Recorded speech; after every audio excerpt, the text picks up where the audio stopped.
Hey everyone, welcome to another exciting edition of In the Chute. Today I've got my son Calen Carpenter from downtown middle of Kentucky, Fort Drum, and me from the middle of cold nowhere, Montana. Calen, what do you got for us today? All right, so round 27 in the shoot. I've got perishable skills on the ranch. So I'll come from my end first, and then I'll see what you have to say. I was Hey, thinking, because this is an opener for me getting just hacked to pieces by you and Braden. But things yeah, I like tried to get him to join us with something like this, yeah, so we can make fun of you, like when that's all right. when you were home at Christmas time and we were elk hunting. There you go. But yeah, that's hunting. That's not on the ranch. But uh, like things like I almost messed up the gate. I did mess up the gate on one. I've almost did it again. I realized what I did. But then things like just being around horses, like horsing around is a thing to like you literally you miss things. Cowing around, you miss things with them too. And it's just like I start doing it or I finish it. I'm like, why did I do it that way? Like that, I know better. It's been too long, and sometimes you just like gotta and you kick yourself in the pants. And you're like, all right, what it is, what it is. and you look like you come from town. Yeah, and then that's And your exactly brother what was. says, when you Uh, do something like that, and your brother goes, catches he, it, and he goes, "Oh, there's some more of that big city living, kind of losing yeah, touch with reality, how we do things out here in the real world, he's like BCL, big big city city living, living." Kalen. And then of course, when I do something boneheaded, that's the first thing that happens. He goes, that big city living. And he just throws it under his Yeah, breath, and he knows how much that upsets me, so he says it more because just you that got subtle, a just big poked her. red button like that. He's gonna push it Uh, with his fist. You know? Oh Yeah, yeah, and that's that's what he funny. does. Just front kick to the chest. But Perishable skills, God, just about every damn thing we do is can be perishable because yeah, if you haven't done it in a while, I mean, if you need to do, for instance, some welding, that's what I was thinking. you Summertime, know, like, because you normally oh, don't do it in the wintertime, but then you go to the summer, and sometimes you're hot and heavy with that, and you're like, oh, I gotta take a couple days to get used to this again. right. No, it's welding's a big deal because I mean, there's guys that are, and I'm the world's worst welder. I'm horrible. And I'm I right would behind never you. even claim to be a welder, Yeah. but I know guys, friends of mine that are, I mean, they made their living welding aluminum truck tanks. You ever tried to weld aluminum? It's Oh not easy. For me, it's not easy. Those guys no. make it look just like super easy. Well, it's such a light metal, but Yeah. And at low heat, I mean, you can just blow holes in it. And so, yeah, welding's a tough deal for me. And I do it, periodically, kind of a little bit all the time, but I'm not very good at it. And it takes a few passes, or sometimes I'll just run a bead on a piece of steel to make sure I'm doing it, and kind of get a feel for it again before I do anything. And that's kind of embarrassing to myself because, like, God, I just don't do this enough, and I'm not that good at it. And I was never formally trained. I don't have any formal training in welding. I mean, the old man used to grab a welding stick and here, set your heat. And I'm like, well, how much? Those yeah. days it was like an old thorny welder or Lincoln buzz box where Mhm. you'd pull it out. It looked like the old operator switchboards. You got the stinger and you put it in the right, range of amps that you would use. I mean, these are old deals, and you just kind of get a feel for it. You just trial and error, and that didn't work right, so I'll put a little more heat on it, or yeah, too much heat, and you just dink around with it. And so, but I know some guys that they're really good welders, and they just have an aptitude for it, a feel for it. And most of my problem was I was just kind of afraid I'd make a mistake. You Yeah. need something to hold together, and so you're apprehensive and not bold with it. And you know how it is. If you do something boldly, you're usually you know doing something a little better. Yeah, you'll get it. Apprehension is never seems to be a good thing. Oh, well, and I was also wondering, like perishable skills, like when it comes, even though you and mom and Braden for the most part, but the two of you for sure, mom and you, working with the cows and feeding them on a regular basis and stuff like that. Do you ever feel like uh during branding season or something like that where you start to you're typically bringing the animals through the chutes more often, that the first time or two you're like, oh, I could have done that a little bit better, and then after you like, I don't know, you throw them through the chutes for the branding, you're like, okay, and then the next time you come in to like sort them to go do something with them, it's smoother afterwards too. We do it enough that not really. Yeah. But what I do notice is that if we get help, like a branding time, Mm-hmm. and people want to help, and they've only done it once a year, and they, Right. this is the only time they handle cattle really. They didn't grow up around them, and so they don't kind of have a feel. But everybody wants to help, and you can Yeah. get too many people in there. And Yeah. so I've had to be better about say, okay, you guys just stand here and don't move.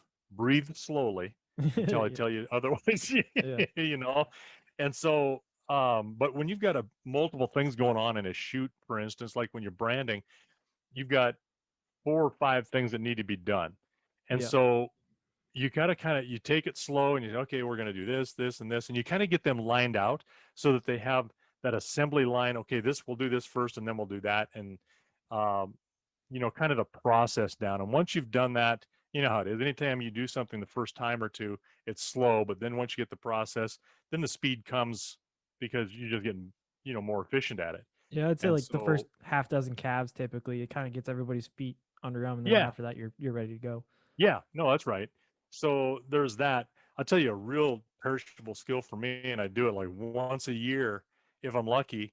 And that's when same thing when we brand is I'm kind of at the age now where guys that are friends of mine that and they're still wrestling calves.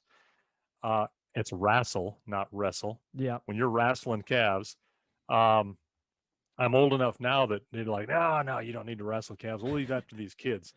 And so, now I'm roping and Mm. I'm roping once a year. And Oh yeah. first, the first 400 loops, I suck.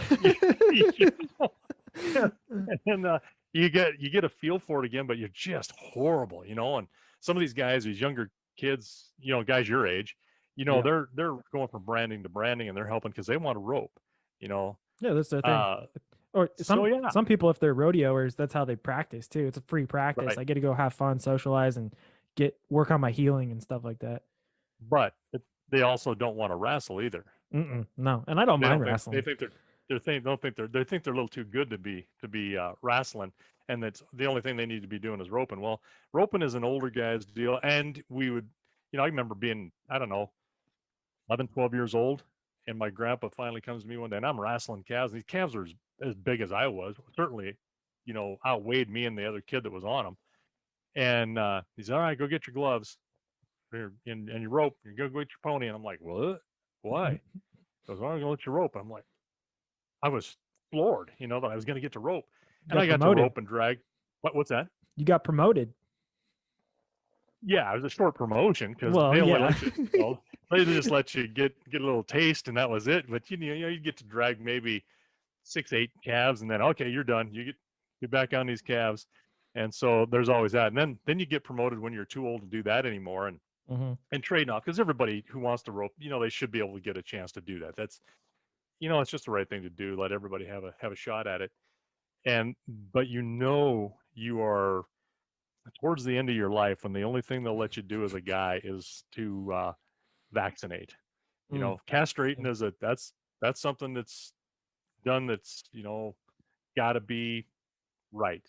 So like some friends of ours, I did all the castrating for them. Then they started banding, and they banned at branding time. We brand or we banned at birth, Right. and I like that better. And I do too. for a number, yeah.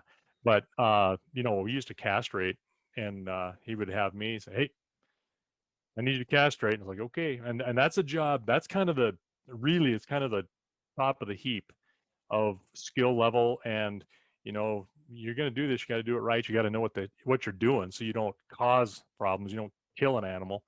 Um, how you do it, you can do it in a way that you will attract flies and they'll get maggots, and you don't want to do that. You want them to be able to bleed a little bit and to drain, and there's some technique there that's harder or not as hard on them too. So that's a really critical one. Branding, most of the time the owner does his own branding, or somebody he trusts. Yeah. So, and with like Mark is who I'm talking about, and Mark, he can brand anything I've got, and I'm sure I have branded a few of his stuff too. but I've done a lot of castrating. And so, but yeah, I've seen old men, in their late 70s and early 80s, they're packing a vaccinating gun around, and they've done every one of those other jobs. Don't kid yourself, Mm-hmm. but Oh yeah. But the that's not problem much is of a that, perishable skill. well, it is to an extent because of the age though, and I think what you're kind of getting at too is like eyesight, and that's what sucks. You always complain about it because you have really good eyesight, but you have to wear glasses. You got to wear cheaters to see up close, Yeah, within and I can't, if I don't have these on, I can't see my fingerprints. right, But I can and that's what that goes with the anything. castrating though, right? Because if you can't see, Oh, you don't want to mess anything up. yeah, but that's a lot of feel too, and Mm-hmm. I've got no problem doing that. That's easy. It's that really fine, like reading things like that. Okay. But yeah, castrating, I can do that without glasses, no problem. The only time I wear glasses is when I'm on the stupid computer with you, or I'm reading a book, Yeah. or trying to read something or write something. Then I'm yeah, I gotta have these dumbass glasses. I hate them. Never had them. I got 2010 vision though. I got 2010 vision, Yeah, and I'm I'm right pushing behind you. 60 years old. I'm right behind you at 2015. There's not many people in the army that can say that either. But Yeah, I'm sure. it Yeah, scares me when someday I may have to wear glasses. yeah, But yeah. it is what it is. So yeah, there's lots of perishable skills if you don't. Nearly anything is a perishable skill if you don't do it. Yeah. Well, I was thinking about riding too. So like riding horses, I can still hop up on top of any of the horses you give me, but Yeah, but but you only ride a horse a half dozen times. You're like, hey, try this one out. I'd be like, you know, I might have to check my ego a little bit. I haven't been on top of a horse consistently for 4 years, so it may not be the smartest. Now, could I do it and probably be fine? Yeah, but let's just not risk it. I gotta get your feet wet again yeah. a little bit because there's finesse with that too, like you said in I think one of our earlier episodes. You gotta there's a certain amount, and it's feel too. It's not just the skill because sometimes it's like kind of what you're saying with the having folks over to help with branding and stuff. It's also they're not reading the animal, and being on top of the animal is just as much as reading it as it is feeling it and seeing what's going on. There's that finesse there. There's that little bit that you got to be paying attention to. Well, and there's always that you're thinking about what could happen. Yeah. So if you understand behavior, okay, this could happen. So it's not that you're trying to make it happen, but you just need to be aware of all of the bad things that might take place. But no, it's there's a ton of perishable skills that are shooting is another one, and Yeah. do that a lot, and we do a fair amount of shooting sometimes it's necessary, and sometimes you got all the time in the world, but um yeah, yeah, there's just so many things. Speaking, how's that one for her? Yeah, tell me about it. But no, and I do the same thing early in the spring when that first colt that I climb on that I've worked with, and I haven't been on a horse a lot repetitively, especially a colt, because you'll lose your edge about, am I feeling this right? Mm-hmm. So your point is dead on about that. So it takes a couple of rides, and you're getting to know that individual horse too, and Right. it's like, okay, if they're doing this, can I do this? I mean, there's a lot of fuel, and yeah, that's completely perishable air, and you can get behind the curve so fast Oh and yeah. no recover from that Mm-hmm. you need to think about what the hell you're doing way before you even. I start thinking about what I'm going to do with that horse when I'm walking out of the house. Right. Yeah. No, that's a good point. So I think with that, we will put this one out to pasture.